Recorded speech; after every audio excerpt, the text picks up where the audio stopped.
আজকে আমরা এখানে একটা হিস্টোরিক প্লেস আলতাবালি পার্কে জয়েন হলাম for the cause of existing skill migrant worker এবং এই ফোরামটার নাম হলো এক্সিস্টিং স্কিল মাইগ্রেন্ট ফোরাম।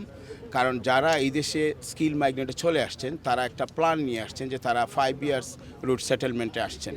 এখন গভর্নমেন্ট যে হোয়াইট পেপারটা রিসেন্টলি নিয়ে আসছেন এখানে সেটা ইনক্রিজ হইতে পারে 5 ইয়ার্স টু 10 ইয়ার্স। বাট এটা কাদের জন্য হবে? যারা অলরেডি চলে আসছেন তাদের জন্য, যারা বা নতুন আসবেন তার জন্য? এটা এখনও গভর্নমেন্ট ক্লিয়ার করে নেই। বিভিন্ন সময় বলতেছেন তারা কনসাল্ট করবেন। তা আমাদের এই গ্রুপটার উদ্দেশ্য হলো যদি গভর্নমেন্ট এটা কনসালটেশন করেন তাইলে যাতে আমাদেরকে যারা এই মাইগ্রেন্ট ওয়ার্কার যারা আছেন তারা যেন রিপ্রেজেন্টেড হয়, তাদের ভয়েস যেন হার্ড হয়। এর জন্য আমরা এই ফোরামটা ক্রিয়েট করছি। এই ফোরামে যত মেম্বার জয়েন হবেন সবার সাথে কনসাল্ট যাতে গভর্নমেন্ট করে, এর জন্য এটা স্টেক হোল্ডার হিসেবে কাজ করবে। এই ফোরাম বিভিন্ন মিডিয়াতে যাবে, ফোরামের বিভিন্ন স্টোরির কথা বলবে। কারণ এখানে যারাই আসছেন প্রত্যেকের একটা স্টোরি আছে। অনেকে চিলড্রেন নিয়ে আসছেন, অনেকে ব্যবসা করছেন, অনেকে সেটেল হয়েছেন, অনেক মাত্র হয়তো 6 মাস পরে ইনডিফিনিট পেয়ে যাবেন, 4.5 ইয়ার্স হয়েছে। তারা যে আরও 5 ইয়ার্স IHS পেমেন্ট দিবেন, বিভিন্ন কিছু দিবেন, এটা তাদের প্ল্যানে নাই। এবং অনেকে হয়তো বাচ্চা নিয়ে আসছেন, তারা ইউনিভার্সিটি পড়বে, এখন যদি আরও 5 বছর তাদের করতে হয় অনেক ডিফিকাল্ট। এখানে mental issue involve, family issue involve, there lots of things is. I hope that government এটা চেঞ্জ করবে না। বাট যদি চেঞ্জ করার জন্য কোনো প্ল্যান করে থাকে যাতে আমরা এটা প্রিভেন্টিভ অ্যাকশন নিতে পারি, এর জন্য এই ফোরাম। এখানে যে QR কোড দেওয়া আছে এই QR কোডে গিয়ে জয়েন করতে পারেন। এইখানের এটার ওয়েবসাইট আছে, এইটার ফেসবুক পেজ আছে, সবাই গিয়ে জয়েন হতে পারেন। The more we grow then we can they will listen to us. So that's why I want to create this group today and I hope that this group will go stronger and stronger. অত্যন্ত একটা ভালো উদ্যোগ নিয়েছেন barrister Lutfur Rahman সাহেব, ওনাকে অভিনন্দন জানাই এবং এই ফোরামটি সবাই জয়েন করার জন্য আমি অনুরোধ করছি। আমরাও জয়েন করছি এবং এইটি আসলে আমাদের যে স্কিল্ড মাইগ্রেন্টসরা আমরা কতটুকু কন্ট্রিবিউট করি ইকোনমিতে, এটি স্ট্যাটিস্টিক্স দেখলেও বুঝতে পারবেন।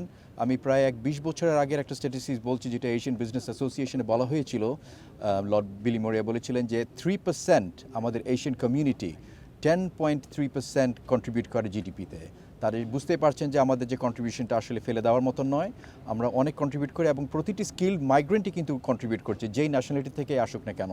তো আমি এটা সবাইকে অনুরোধ করব যে একসাথে আমরা দাঁড়িয়ে আমাদের ভয়েসটা তুলে ধরলে আশা করি ইনশাআল্লাহ সামনের দিকে আমরা এগিয়ে যেতে পারবো পজিটিভভাবে। ধন্যবাদ। Thank you very much. আজকে আপনারা জানেন যে এখানে আমরা জড়ো হয়েছে স্কিল এক্সিস্টিং স্কিল মাইগ্রেশন।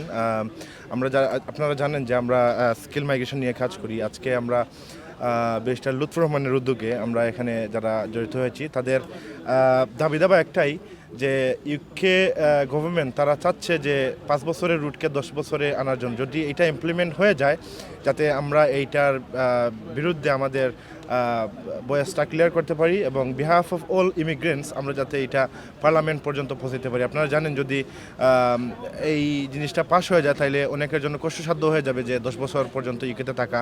অনেকেই 5 বছরের ভিসা পেয়ে আসছেন, IHS ফি, কস ফি সব কিছু আপনারা পে করে আসছেন, কিন্তু তাদের জন্য যদি 10 বছর হয়ে যায় হয়তো বা কোনো এমপ্লয়ার নাও রাখতে পারে 10 বছর।